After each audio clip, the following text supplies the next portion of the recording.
Včera som bol neoliberálnym poslancom z Litvy, obvinený, že som bol v Moskve poďakovať za slobodu a za mier.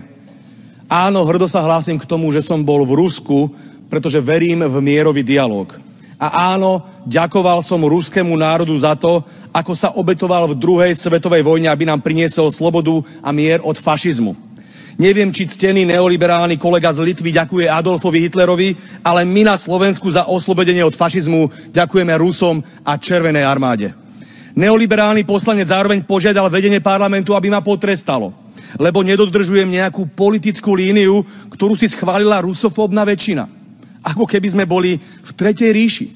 Ja som slobodný človek, mám slobodné názory a za svoje súkromné peniaze budem cestovať kam len chcem. A ubezpečujem vás, že som si v Rusku zo svojich peňazí zaplatil všetko do posledného boršču. Mám silný mandát od Slovákov, aby som bojoval proti vojne a proti rusofóbii. A mám ešte silnejší morálny záväzok, že mám 3 malé deti a nechcem, aby jedného dňa umierali v jadrovej vojne. A preto do Ruska pôjdem znova a môžete ma aj upáliť. Ďakujem pekne.